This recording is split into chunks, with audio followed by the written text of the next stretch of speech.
Deus não zara ninguém, a igreja não deve zarar. A pergunta é: você já zarou alguém? Pastor, o que é isso? Mas antes nós vamos ler o texto dessa manhã, que está na Epístola de Tiago, capítulo 2, do verso 1 ao 13. Tiago 2, 1 ao 13, diz aqui a palavra do Senhor. Meus irmãos, como crentes em nosso glorioso Senhor Jesus Cristo, não façam diferença entre as pessoas, tratando-as com parcialidade. Suponham que na reunião de vocês, entre um homem com anel de ouro e roupas finas, e também entre um pobre com roupas velhas e sujas. Se vocês derem atenção especial ao homem que está vestido com roupas finas e disserem: aqui está um lugar apropriado para o Senhor, mas disserem ao pobre: você, fique em pé ali, ou sente-se no chão, junto ao estrado onde ponho os meus pés, não estarão fazendo discriminação, fazendo julgamentos com critérios errados?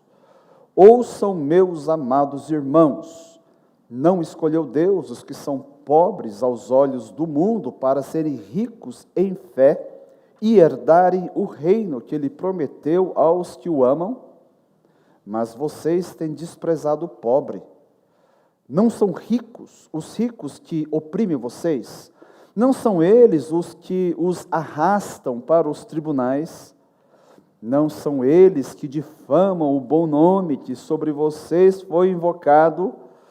Se vocês de fato obedecerem à lei do reino encontrado na Escritura que diz: ame o seu próximo como a si mesmo, estarão agindo corretamente.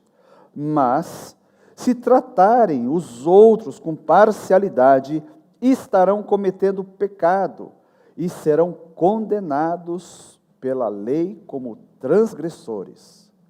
Pois quem obedece a toda a lei, mas tropeça em apenas um ponto, torna-se culpado de quebrá-la inteiramente. Pois aquele que disse: não adulterarás, também disse: não matarás. Se você não comete adultério, mas comete assassinato, torna-se transgressor da lei. Falem e hajam como quem vai ser julgado pela lei da liberdade, porque será exercido juízo sem misericórdia sobre quem não foi misericordioso. A misericórdia triunfa sobre o juízo.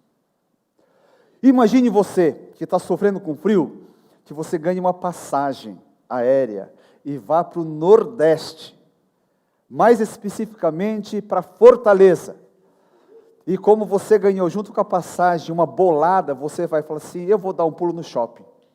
E você vai para o shopping Iguatemi de Fortaleza, no Ceará.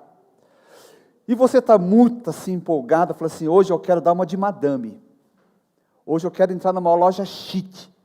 Eu quero nessas lojas assim de grife de luxo, como a loja Zara. Alguém já entrou?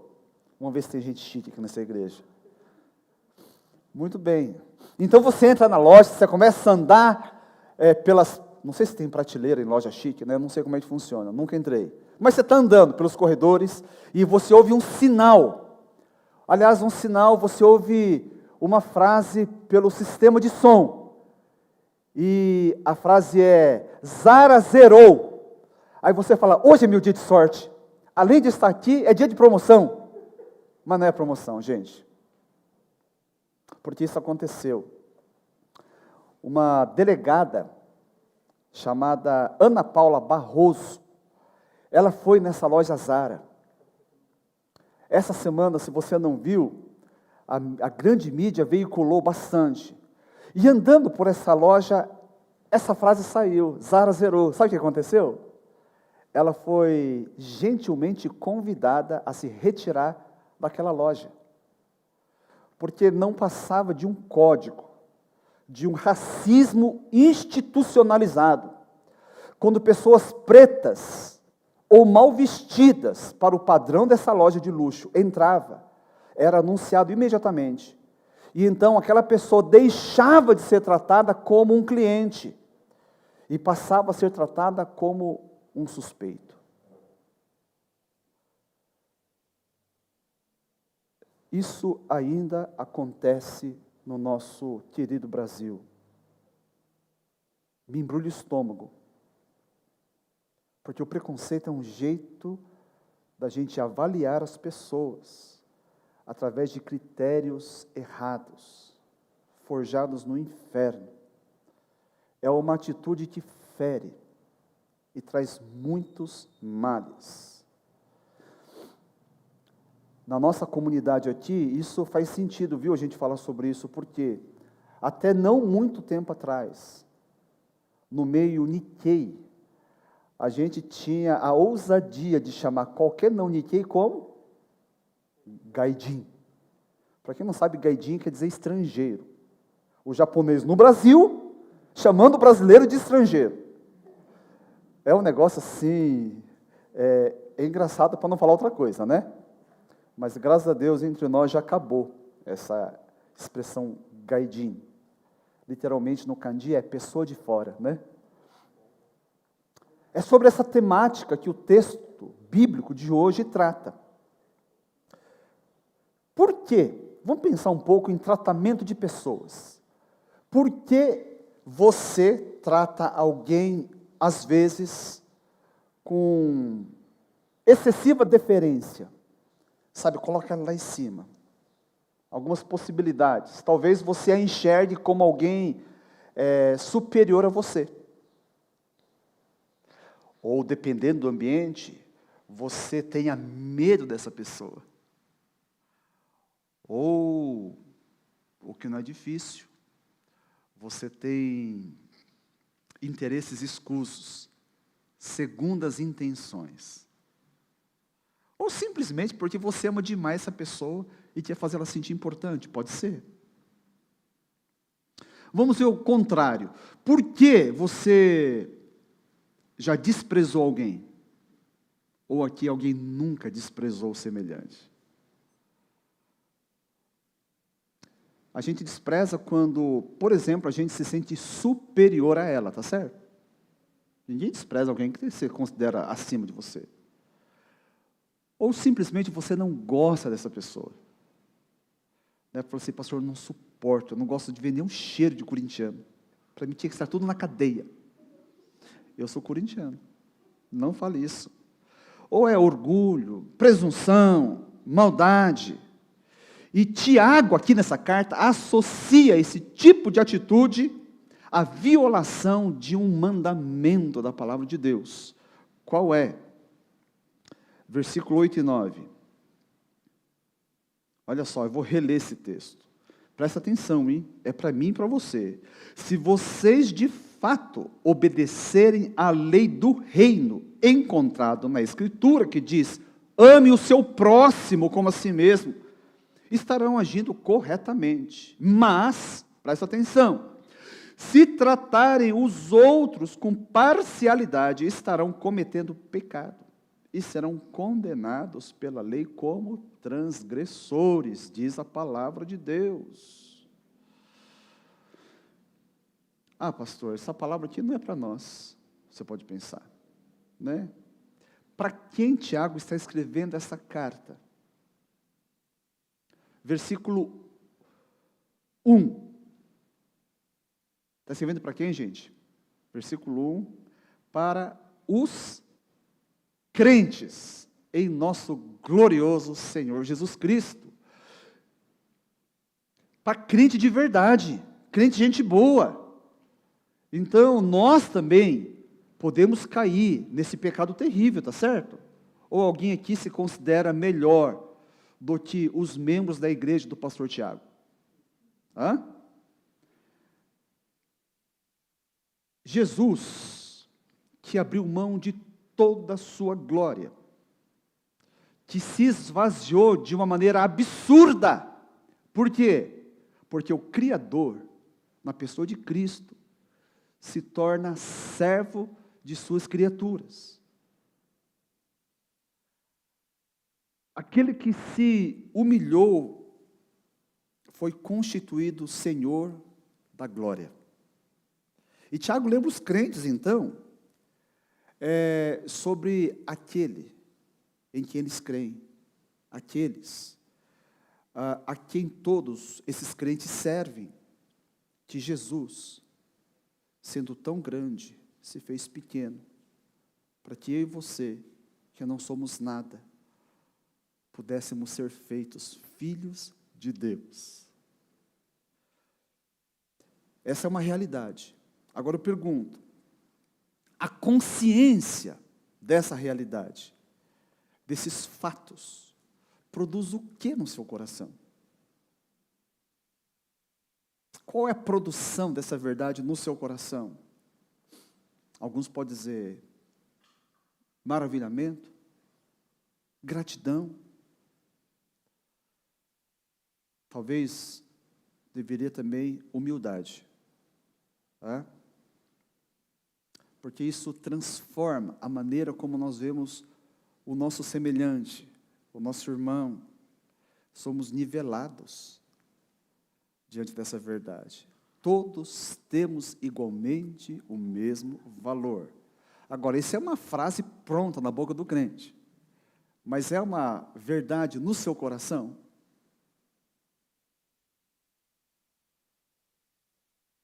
Em que situação de relacionamento um sistema do diabo, ele toca na sua mente e fala, Zara zerou?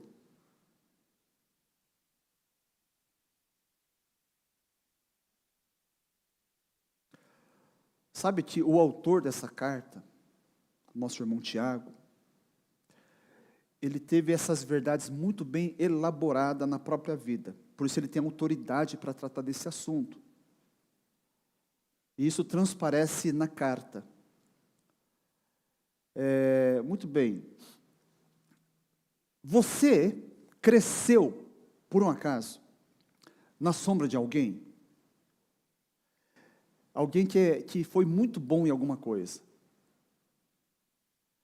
Sabe, alguém que é referência no esporte. É duro quando seu melhor amigo é melhor do que você, né, no futebol. Quem aqui, do pessoal do futebol? Seu amigo é melhor do que você ou não? Não, pastor, eu sou esse amigo. Eu sou o melhor. Ou então, referência nos estudos. Parece que todo filho de japonês tem um primo que é mais inteligente que ele, né? Que a mãe usa de exemplo. Ah lá o seu primo, tá vendo? Né? Tem que ser igual a ele. É uma maldição da raça. Eu não sei se os brasileiros também têm isso aí, né? Um primo mais inteligente. Ou o cara mais certinho do mundo. Sabe, parece que o cara só faltou asa. Mais certo. Ou você cresceu na sombra da menina mais bonita da sua escola. Né? Eu falei assim, eu morri de inveja. Tinha uma menina na nossa igreja lá em Bastos, eu fiquei sabendo que até na cidade vizinha, em Tupã, as meninas falaram assim, que raiva dessa menina.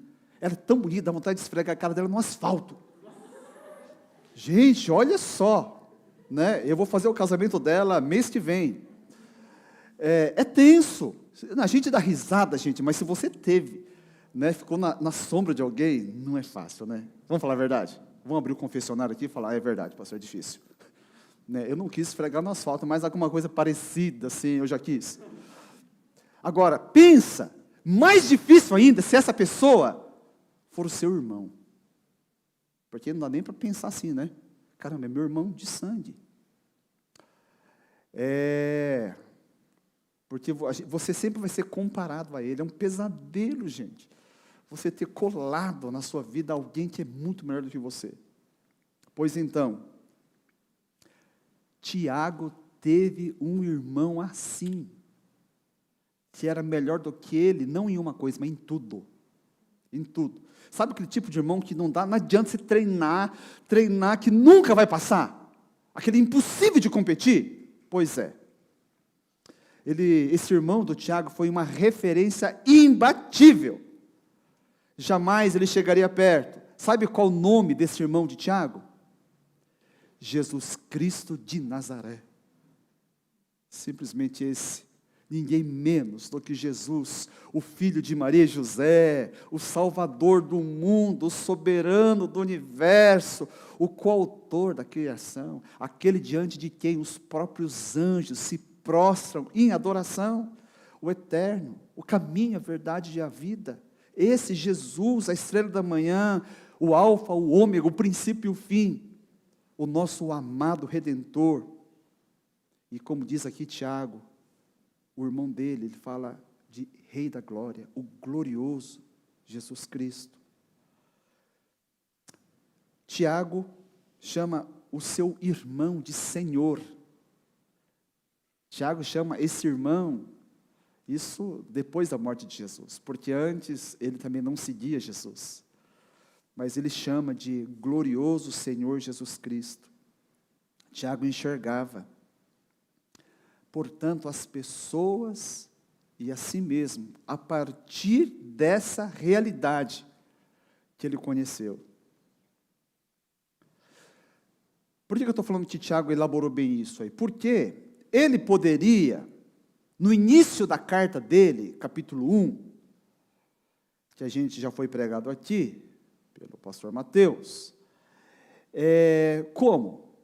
Apresentando as credenciais dele. Ele podia falar assim, olha, eu, pastor Tiago, irmão de sangue de Jesus Cristo. Não é qualquer coisa, não é? Ninguém no mundo mais poderia falar isso. O pessoal abaixa a bola, fala, não, irmão de Jesus. Esse cara é power. Ou então ele podia falar assim, eu sou o líder do colégio apostólico, juntamente com Pedro, com João e com Paulo. Eu não sou qualquer coisa, não. Ou então, eu falei assim, eu sou o pastor sênior. Ó, chique, né? Da primeira igreja em Jerusalém e do mundo. Tudo isso aqui que eu falei, se ele falasse, não seria mentira. Tudo verdade, tudo verdade. São credenciais corretas, mas como que ele se apresenta? Servo de Jesus Cristo. Olha só. Ele se via dessa maneira. Tão somente servo de Jesus Cristo. Né? É uma palavra grega que quer dizer literalmente escravo, doulos. Né? Empregado. Quando você se vê, não com falsa modéstia, mas com sinceridade de coração, como servo, como escravo, como empregado, que era a mais baixa posição social da época, você se gabaria? Alguém se gaba? Fala assim, nossa, eu sou auxiliar do faxineiro do não sei das quantas, né? E anda com óculos escuros, não estou desmerecendo. Mas na nossa sociedade ninguém bate no peito, né? A gente gosta de ser, ninguém gosta de ser auxiliar, você gosta de ser chefe. Alguém sonha em ser auxiliar. Eu nasci para ser auxiliar, pastor. Auxiliar do servente de pedreiro. Ninguém faz isso, vamos falar a verdade? Né? Não, a gente não se gaba de uma posição dessa. Um servo não se sente superior a quem quer que seja. Logo, chega a ser ridículo um servo discriminar alguém. Não faz sentido nenhum. Então, saber que somos servo de Cristo nos torna humildes.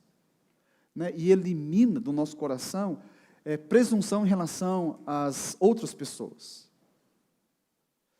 O povo, os crentes para quem Tiago está escrevendo, estava tendo um sério problema com isso. Eles estavam cometendo injustiça, né? Usando critérios pecaminosos para avaliar as pessoas. Porque preconceito tem a ver com isso mesmo, é pecado. No verso 1, está aí, parcialidade, né? Literalmente diz que quer dizer receber o rosto. A gente avalia as pessoas pela aparência, tão somente pela aparência. Ninguém faz isso aqui, tá certo? Ninguém aqui avalia pela aparência. Quando a gente olha só a aparência e julga as pessoas, avalia as pessoas, a gente perde de vista o ser da pessoa, a essência da pessoa. E começa a enxergar o quê? Paulo fala, Tiago, perdão, as joias que ostenta, né?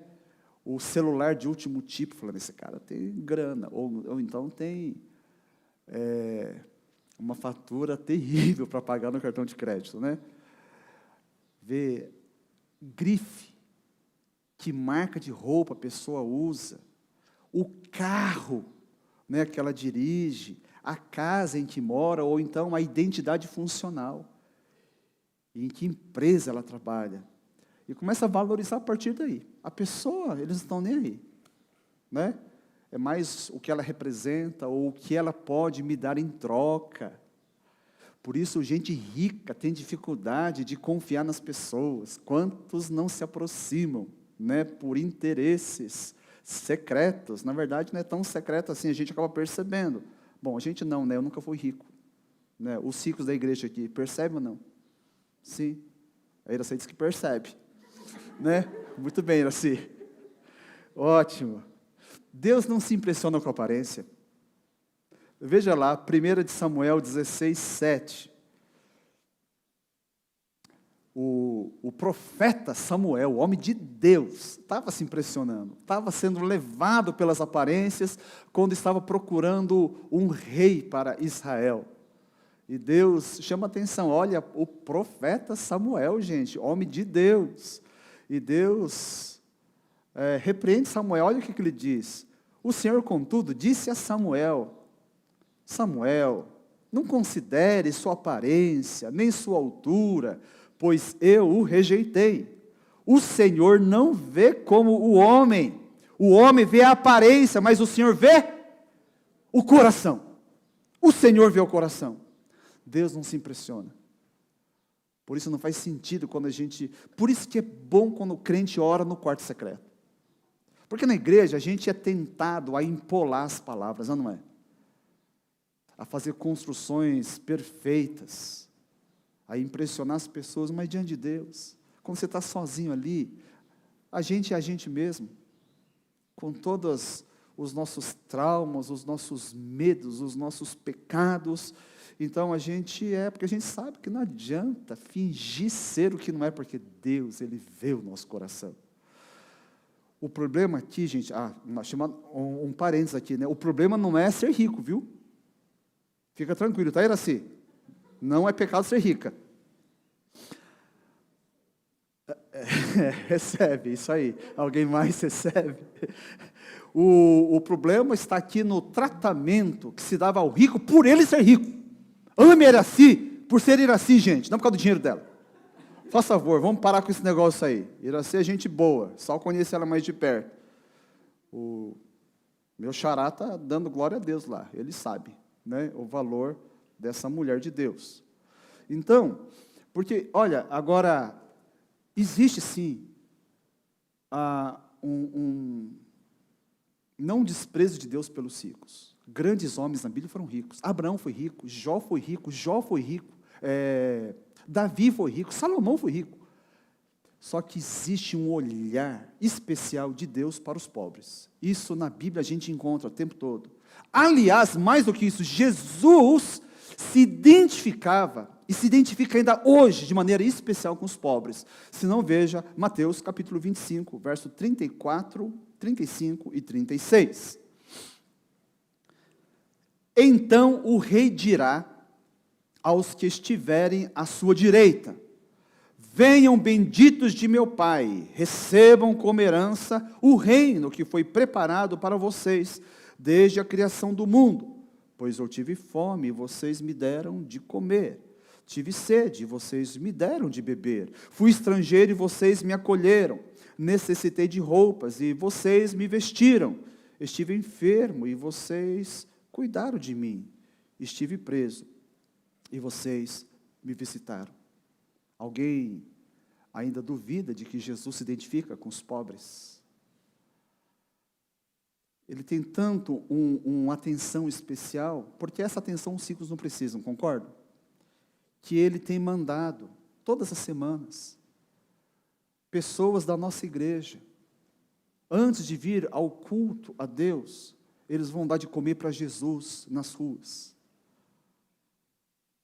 Eles vão dar de beber. Eles vão ministrar ao coração de Jesus que está dormindo nas marquises, nos cantos, esquecidos pelos homens, mas jamais por Deus, o seu Criador. Louvado seja o nosso Senhor por isso. Então, queridos, somos todos igualmente servos, igualmente redimidos pelo sangue do Senhor Jesus. A prática no meio de nós, sabe, de avaliar as pessoas pela aparência, fazer acepção, vai deformar a nossa comunidade. E vai nos descaracterizar como igreja de Cristo. O dono da igreja não age dessa maneira. Né? Por quê? Tiago fala que a discriminação viola o mandamento de amar o próximo como a nós mesmos. Quem não leva isso a sério, não ficará impune. Cuidado. Aliás, culpa e punição, conforme o versículo 10, vai ser uma situação inescapável para todos. Veja lá, versículo 10. Pois quem obedece a toda a lei, mas tropeça em apenas um ponto, torna-se culpada de quebrá-la inteiramente. Mas o rigor da justiça do Senhor, Tiago vai falar o quê? O Senhor, que é o reto juiz, vai ser temperado com a sua misericórdia. Veja lá, versos 12 e 13. Falem e hajam como quem vai ser julgado pela lei da liberdade, porque será exercido juízo sem misericórdia sobre quem não foi misericordioso. A misericórdia triunfa sobre o juízo. A misericórdia de Deus será para os misericordiosos. A atitude misericordiosa não salva ninguém, tem que ficar isso muito bem claro. Não é porque eu sou misericordioso que eu vou ser salvo, mas quando eu sou misericordioso, simplesmente eu estou mostrando aqui uma evidência de que eu fui alcançado pela graça salvadora de Jesus. E eu me torno filho de um Deus misericordioso, e portanto eu carrego o seu DNA. O Filho de Deus é por natureza misericordioso. E o misericordioso não é preconceituoso. Você que já foi discriminado pela sua condição social, pela cor da sua pele, talvez pela sua fé, ou por qualquer outra razão, sabe o quanto isso fere. Isso acontece na igreja, será?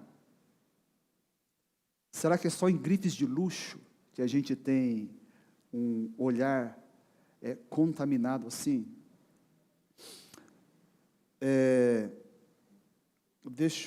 Alguns já devem saber, mas eu queria, isso me veio, aliás, nessa madrugada, quando estava pensando, eu acordei com essa cena que ainda é muito vívida no meu coração. Era véspera do dia do meu aniversário, 10 horas da noite. No dia seguinte, eu iria completar 27 anos, portanto, eu era solteiro ainda. E eu estava particularmente feliz. E depois de um bom tempo de oração, quando chegou às 10 horas da noite, eu falei assim: Senhor, eu sou tão grato e eu queria, como expressão da minha gratidão, levar esse amor que o Senhor tem por mim para alguém. Então, esse era o que eu queria fazer, como se fosse um tipo de um presentinho para Deus. Eu não precisava de presente. Mas eu estou aceitando, viu? Se alguém quiser aqui, eu estou aceitando, tá? É 26 de abril. Anota aí na sua agenda. Então, eu fui fazer primeiro uma caminhada, eu fazia muito caminhada de oração. Eu peguei sair da Liberdade, onde eu morava, eu peguei o início da Paulista, ali na região da Vergueiro, e eu andei a Paulista inteiro, caí na Consolação, quem conhece São Paulo, eu desci Consolação sentido centro, depois eu peguei umas quebradas e eu fui orando, até que eu estava em cima, bem no meio do viaduto do Chá, na região central, onde eu quase fui assaltado, né? Eu fui cercado por trombadinhas, e isso já era 1h da manhã. Também, pastor, esse horário de andar na rua, né? Eu falei, pois é. Eu me perdi ali, orando, e aí, só que eu tinha que levar alguém para Jesus ainda. Ok, quando eu estava na Avenida da Liberdade, eu vi uma jovem sentada na frente de uma loja. Obviamente estava fechado, e não era uma balconista da loja, e também não era uma sem-teto. Era uma trabalhadora da noite. Como ela estava sentada, eu falei assim, deve estar no fim do expediente, está cansada, acho que o movimento não foi bom. Então eu falei, vou sentar do lado dela e eu vou conversar. Né? Então eu sentei, comecei a conversar com a moça, comecei a falar do amor de Deus. Já era meu aniversário, 2h da manhã do dia 26 de abril. Só que quando eu comecei a falar e ela percebeu que era um crente, ela pegou e começou a dar um testemunho. Para quem não entendeu, essa moça era uma prostituta. Por isso, jovens, não façam isso. Né? Não façam isso. Eu só fazia isso porque eu tinha pastores dando cobertura. A minha noiva sabia disso. A pessoa que morava comigo sabia disso. Não era nada escondido, era tudo muito às claras. Tá? Muito bem. O que ela disse para mim? Ela falou assim, não faz muito tempo, eu acordei muito triste. Eu acordei mal e eu estava querendo buscar Deus. Gente, olha que coisa linda. Né? Como que Deus enxerga. Essas que a gente chama de destruidora de famílias, ela só destrói família porque tem maridos aí que não são fiéis, não é? Marido crente, ela não consegue destruir família. A sua família jamais será destruída, Leda. Jamais será destruída. Você tem um homem de Deus em casa, que teme a Deus e anda longe disso. Mas, enfim, ela pegou e falou assim, eu acordei mal e eu queria buscar Deus. Então, ela saiu mais cedo de casa. Mais cedo deve ser lá, umas 6h da tarde.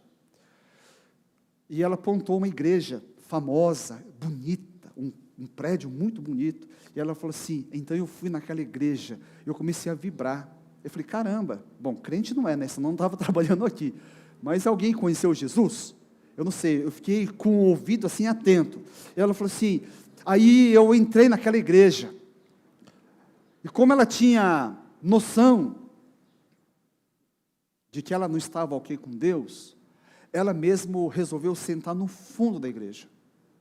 Lá na entrada, uma igreja muito grande, e elas estavam tendo uma reunião durante a semana, talvez reunião de oração, não sei, diz que tinha um grupo de pessoas lá na frente, perto do púlpito.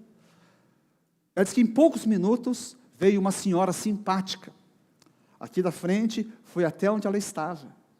E chegou diante dela, e eu já imaginei, falei, que bom. Vai chamar, falei assim, filha, vem cá, né, vamos lá com a gente. Mas essa senhora chegou, se postou diante dela e falou assim, filha, você não pode ficar aqui, porque você vai trazer impureza para este lugar.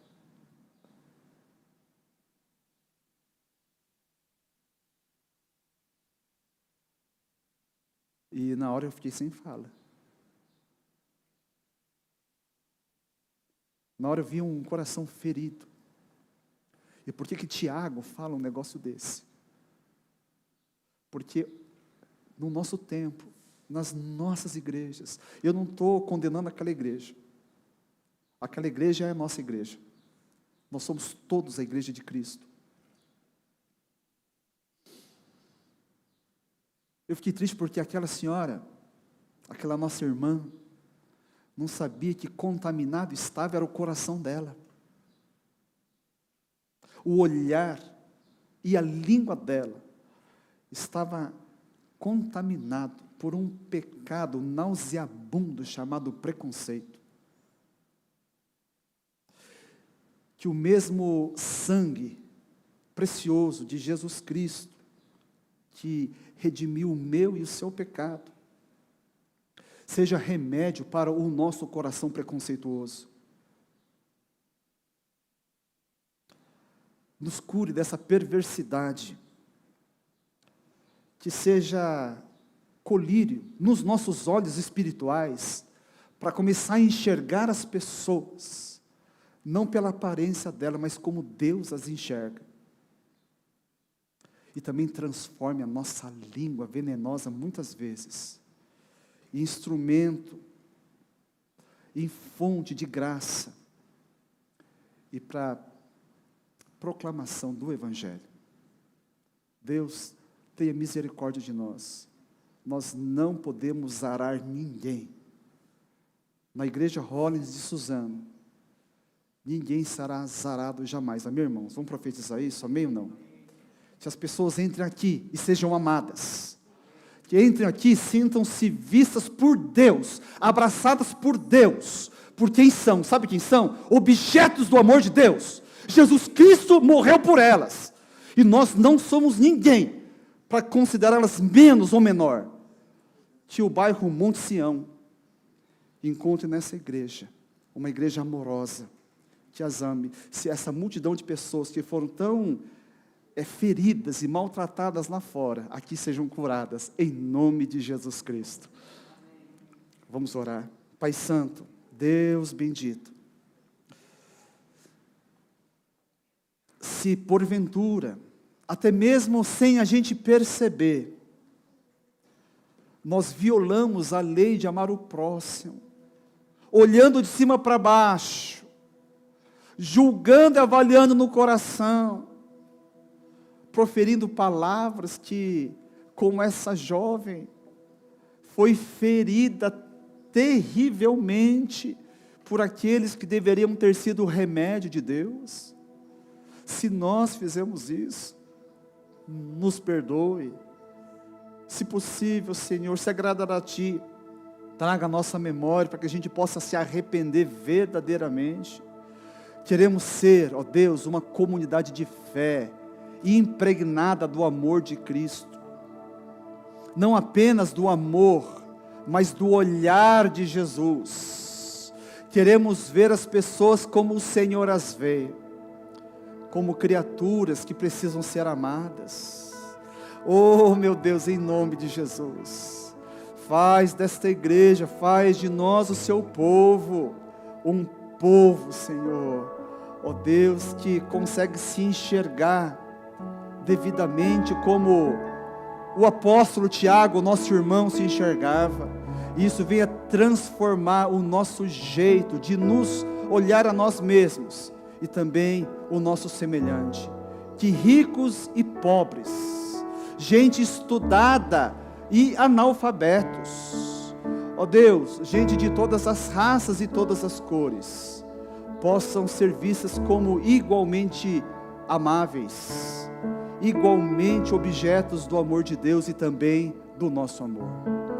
É isso que nós queremos, para que Jesus brilhe e possamos ser assim, o bom perfume de Cristo, para a glória do Senhor, em nome de Jesus. Amém.